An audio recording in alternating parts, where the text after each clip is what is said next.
Golf Central on YouTube, brought to you by the Chrome Soft Golf Ball from Callaway.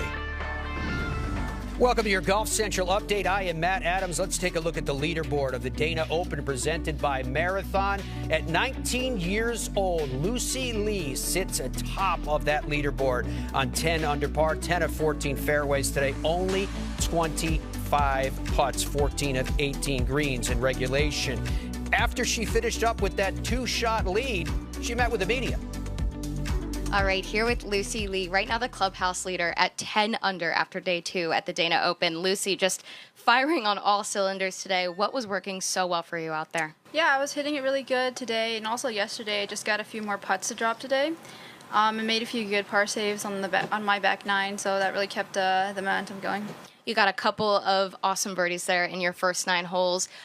Take me through some of the highlights on when you got things started for yourself. Yeah, geez. I'm trying to remember what my first birdie was. I think it was my 3rd or 4th hole. Just, hit a good shot in, made the putt.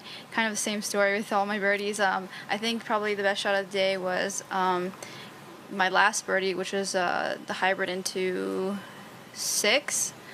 I hit it to like a foot. That was a really good shot. And also my par save on 1 after I chunked it from being in the middle of the fairway. It was really embarrassing. But I'm glad I was able to save the par there. Those par saves coming down the stretch, I mean, what do they do for your confidence even after a day like that today? Yeah, for sure. I've been working on my short game a lot, so just being able to save those pars gives me a lot of confidence in what I'm doing, just in general. But definitely, being able to go 2 rounds bogey-free, I don't think I've done that in a really, really long time, or maybe ever. So that's really a great confidence booster. Just before we open it up to the major group, this course, Highland Meadows, what is it about it that is suiting so well to your game, you think? Yeah, I think it kind of suits my eye. It's not, I wouldn't say it's super narrow, but you have to take good tee shots and good shots into the green, and so definitely good for ball striking, and I've been able to do that well. You just recently clinched your LPGA Tour card in the Epson Tour. I mean, how much does that kind of free you up to come out here and play like you did today, and like you said, go bogey-free for 36? Yeah, for sure. It definitely gives me kind of the ability to play free.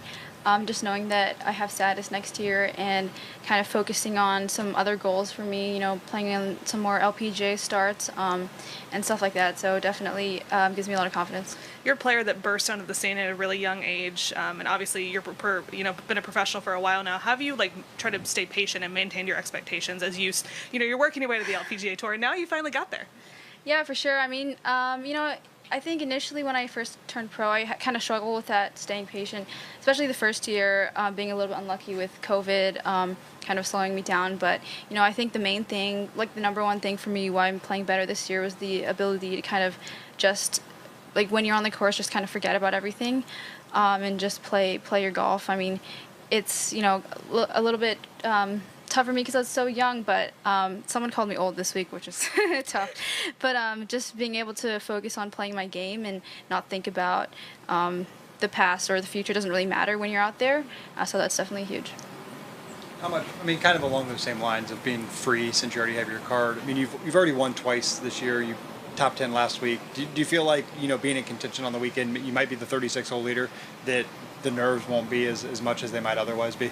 I'm not sure. I've never led an LPGA Tour event before, so we'll see. It's kind of a new experience, but definitely having those 2 wins on the Epson Tour gives me that confidence, knowing that I can play well coming down the stretch. And I think it's just really important to treat every day the same, no matter what position you're in.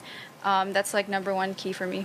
And then you obviously weren't guaranteed this week. You played your way in last week. What were your expectations or goals or whatever coming into this tournament? Yeah, it was kind of hard to have expectations or goals because it was such a quick turnaround for me. I just, played 1 practice round. I just wanted to play the best that I can, I was looking forward to going home this week, actually, but it's nice to be out here playing on the LPGA and just trying to have a good time.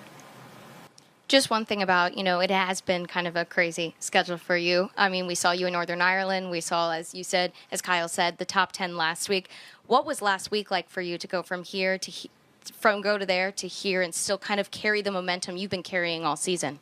Yeah, for sure. I was really excited to play last week in Canada. It was such a great tournament and a great course, great hospitality. So that was one of my goals going into the week, was try to top 10 into this event, and I was happy to just sneak in there.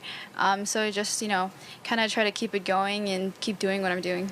What was it like gearing up for what is it like for you to quickly turn and say, oh my gosh, I've got to play this next week on the LPGA Tour once again? Was it a quick travel schedule? Was it a quick yes, no brainer for you, or what kind of went into that decision? Yeah, it was definitely a no-brainer for me. I'm just trying to get to play as many LPGA starts as I can this year now that I've gotten my card.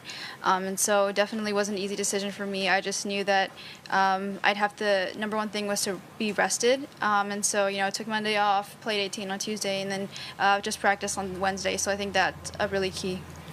What kind of resting do you do? Is it just like propping up, watching movies, doing something, taking your kind of aim away from the golf course sometimes? Yeah, rest for me is definitely just, lying on my foam roller or on my back and just watching TV or FaceTiming my brother and cousin. That's pretty much it. Let's take a look at what Lexi Thompson did to this point in the Dana Open. She opened with a 66 in the first round, only 27 putts. Well, today it was a score of 69. There you can see 5 birdies and 2 bogeys and only 28 putts for Lexi. Lexi spoke with the media afterwards about what is going right. Here with Lexi Thompson, ground out, an under par score today. I know it was a kind of a slow start, but you got it rolling, 3 birdies in a row. Just kind of walk me through what was going through your mind after that, those 3 birdies. Well, thank God that I made them. It was a very slow start, and made those few bogeys on the front 9, and just then got comfortable and was like, all right, screw this. Like, let's just go and play aggressive, make these birdies, and I got a roll there on 16, 17, and 18, which are holes that you can take advantage of, especially with back-to-back reachable par 5s, so you definitely want to make birdies there. But yeah, I was overall very happy with how I just stayed in the round, especially with that start. How do you stay patient? I mean, it's frustrating. I know some players can channel it. Are you a player that channels it, or are you more kind of just got to stay patient? Yeah, it's tough. I think we learn something new every single day, and patience is the biggest thing with golf, because it'll test you, like today with the start that I had. But you just have to stay in the moment and just focus on your pre-shot routine, really visualizing your shots out there. At least for me, that's what I have to do, and just stay in the moment and not get too flustered. And and I think that showed with making those birdies and coming back. Did this golf course play any different today than yesterday? I mean, scores aren't much higher, but they seem a little bit higher. Well, there was a little bit more wind, but not much of anything. I mean, it was perfect weather conditions. The course is definitely firming up a bit. Some of those greens are a little bit tougher to hold with a few of those pin locations, but the course is in great shape. I'm sure it'll get even firmer as the weekend goes on, but yeah, I can't really say. I would say it played pretty similar, maybe just a few tougher pin locations. Awesome. Good, am I right?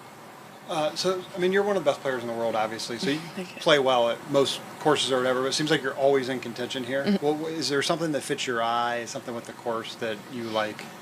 That's a great question. Of course, I go into every tournament, feeling like I can win. If I don't feel like I can win, I don't want to play in the event. But this is just one of the tournaments that I really look forward to. I always know that the course is in great shape, so that's always appealing to us golfers coming here. I don't get to hit too many drivers.